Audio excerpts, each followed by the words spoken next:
ধন্যবাদ মাননীয় স্পিকার। আমি জনাব মির্জা ফখরুল ইসলাম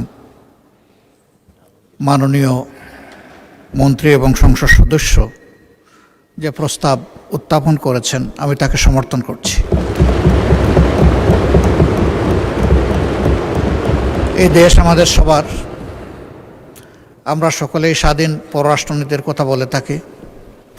আমরা সত্যিকার অর্থেই একটা স্বাধীন পররাষ্ট্রনীতি দেখতে চাই, বাস্তবায়ন করতে চাই।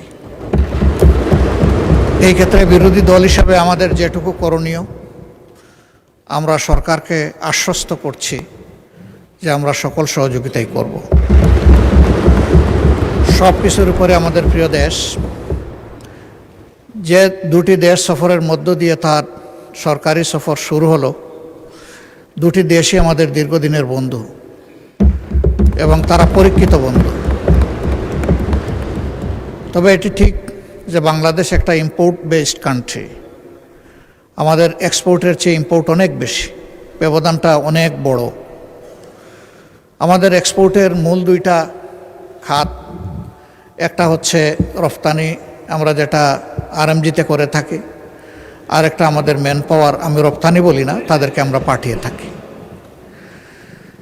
এটাকে ডাইভার্সিফাই করার যথেষ্ট সুযোগ আমাদের রয়েছে।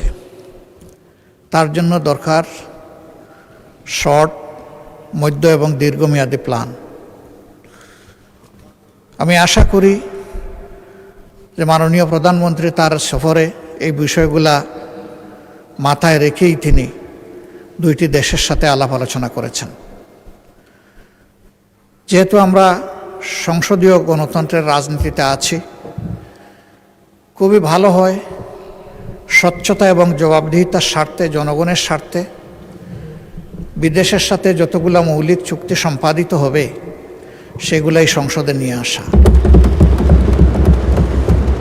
এই 350 মানুষই কিন্তু 18 কোটি মানুষ বা 20 কোটি মানুষের প্রতিনিধিত্ব করছেন।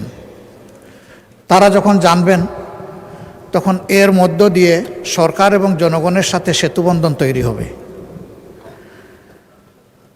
এটা আমরা সবাই বলি, সবাই চাই যে আমাদের রিলেশন হবে মিউচুয়াল রেসপেক্ট এবং ইকুইটির ভিত্তিতে।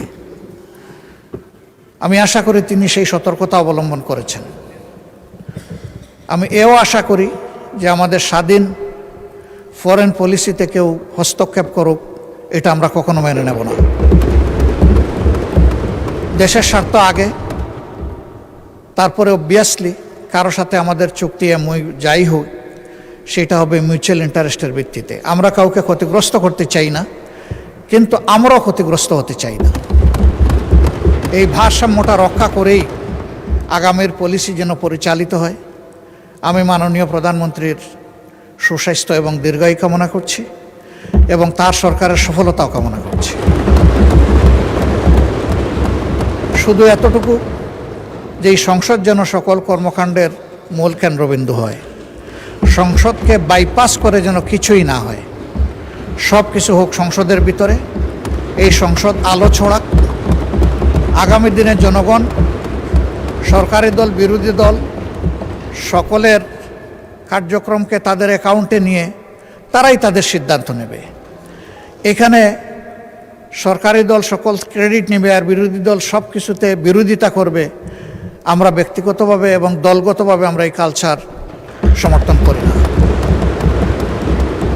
সরকারি দলকেও বিরোধী দলকে সম্মান করতে হবে, আর বিরোধী দলেরও দায়িত্ব থাকবে দেশ গঠনে তার জায়গা থেকে যথাযথ ভূমিকা রাখা।